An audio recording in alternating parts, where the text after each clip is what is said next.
చూసేదేముంది ఏదో మేము ఏమంటున్నామంటే ప్రజా ప్రభుత్వం తమ్మి మోడీ గారు రావచ్చు, రాష్ట్రపతి వచ్చినా మాకు ప్రభుత్వాలు వేరైనా పార్టీ గుర్తులు వేరైనా కూడా మాకు ప్రజల సంక్షేమమే ముఖ్యం. అక్కడ బీజేపీ వాళ్ళ పార్టీ వాళ్ళ గుర్తు మీద మాకు తెలంగాణకు వస్తే మాకు ఏం నష్టం జరగదు. మాకు కావాల్సింది ప్రజల సంక్షేమము, ప్రజలకు నిధులు కావాలి, ప్రజల జీవితాలు బాగుపడాలి. మేము ఆ దిశలో వెళ్తున్నాం కాబట్టి మేము ప్రధాని వచ్చినా మేము అడ్డుకోము.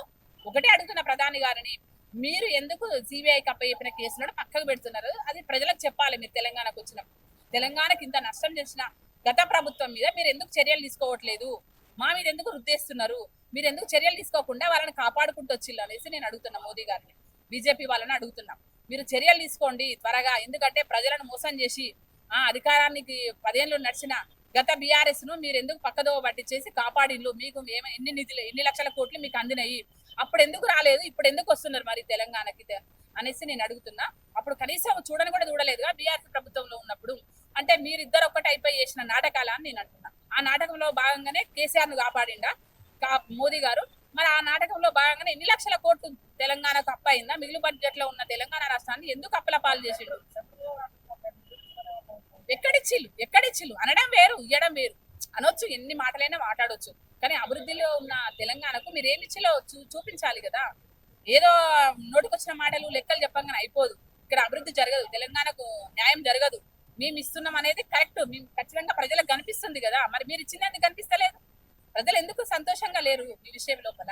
అయినా కూడా నేను ఒకటే చెప్తున్నా బీజేపీ వాళ్ళకు, మీరు విర్రవీయకండి. ఫస్ట్ తెలంగాణకు మేము ఇప్పుడు పక్కకున్న ఆంధ్ర రాష్ట్రానికి అన్ని నిధులు ఇస్తారు బడ్జెట్ లోపల. మరి మా తెలంగాణకి ఎందుకు ఇయ్యరు? మరి మేమేం అన్యాయం చేసినాం మీకు?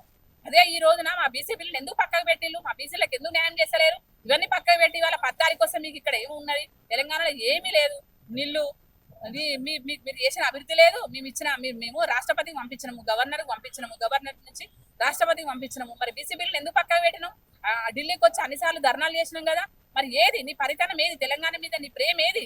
అది చూపించి కదా ఫస్ట్. అది చూపించాక వీళ్ళు బీజేపీ వాళ్ళు మాట్లాడాలి. అన్ని పక్కకు పట్టేసి మాకు నిధులు కేటాయించరు, మేము పెట్టిన బిల్లులు పాస్ చేయరు. ఇలా మా ప్రభుత్వమే దేశం లోపల ఉంటే, మా ప్రధాని ఉంటే, మా రాహుల్ గాంధీ ఉంటే మాకు 1 సెకండ్ లోపల బీసీలకు న్యాయం జరిగేది. ఎంత కొట్లాడినాము, ఢిల్లీలో కొట్లాడినాము, హైదరాబాద్లో కొట్లాడినాము. మా శాతం ఇంతుంది. మా అన్న పెద్ద మనసు చేసుకున్న జనగణన చేసిండు. అక్కడ బీసీలు ఎంత, ఎస్సీలు ఎంత, ఎస్టీలు ఎంత అన్ని మీకు లెక్కలు పంపించండి. లెక్కలు పంపిన ప్రకారంగా మీరు బీసీ ఎందుకు మీరు చేయలేదని నేను అంటున్నాను. దాన్ని ఎందుకు పక్కకు చెత్త కాగితం లాగా మీరు చూస్తున్నారని నేను అంటున్నాను. మీరు మోదీ గారిని, బీజేపీ వాళ్ళని. ఎవరు ఇగో కలుస్తామా కలవమా అనేది నేనేమంటున్నా ప్రజా ప్రభుత్వము. అడగాలని ఎన్నోసార్లు వెళ్ళిండు కదా మా అన్న. ఎన్నోసార్లు ప్రధానిని కలిసిండు. మాకు తెలంగాణకి ఇవి కావాలి, గత ప్రభుత్వం మమ్మల్ని ముంచింది, మా ప్రజలను ముంచింది, ప్రజల సొమ్మును, మాకు ఇవి కావాలి, మేము అభివృద్ధి చెందాలనేది ఎన్నిసార్లు పోయిండు అనేసి వక్రీకరించి పక్కదో పట్టించేసి మా సీఎం గారి మీద ఎన్ని మాటలు అన్నా కూడా మేము పక్కకు పాడేసినాము. ఎందుకంటే మాకు ప్రజల సంక్షేమం కోసం వెళ్తున్నాడు కాబట్టి మేమెందుకు వాటి గురించి బాధపడలేదు. ఎన్నోసార్లు మోదీ గారి దగ్గరికి వెళ్ళిండు, మా కేంద్ర మంత్రులను కలిసిండు, నిన్న కూడా కలిసిండు. కానీ ఏం చేస్తున్నారు వాళ్ళు? ఏమి చేయట్లేదు, ఏమీ ఇవ్వట్లేదు. రేపు పొద్దున వచ్చి 10 తారీఖు పెడితే ఆ బీసీ జనగణన గురించి మాట్లాడు, బిల్లు గురించి మాట్లాడు, మా నిధుల గురించి మాట్లాడు, మాట్లాడు. ఇవ్వకుండా మాటలు మాట్లాడిపోతే ఏం కుదరదు. మీ ఇక్కడ ఏం జరగవు రాబోయే రోజులలో. మొన్న 8 సీట్లు వచ్చినాయి కానీ ఇంకా మళ్ళీ వచ్చే ఎలక్షన్లో బీజేపీ వాళ్ళకి అసలు స్థానమే ఉండదు. బీఆర్ఎస్ తోటి అంటగాగి లోపల అన్ని ఫిక్స్ చేసుకొని ఇట్లా మాట్లాడుతున్నారు అనేది అర్థమైపోయింది. ఆ రోజు కేసీఆర్ జోలికి రాలేదు, తెలంగాణకి ఏమి ఇవ్వలేదు, ఇప్పుడు కూడా ఏమి ఇయ్యరు, ఇక ముందు కూడా ఏమి ఇయ్యరు. వాళ్ళు మొత్తం చేసేది నార్త్కి చేసుకుంటారు. అక్కడ అక్షరాస్యత తక్కువ ఉంటుంది కాబట్టి వాళ్ళు ప్రశ్నించారు కాబట్టి వాళ్ళని ఏమైనా మభ్య పెట్టవచ్చు అనేది ఒకటి మోదీ గారికి బాగా తెలుసు. కాబట్టి ఆయన చూపు అంతా అటు సైడే ఉంటుంది.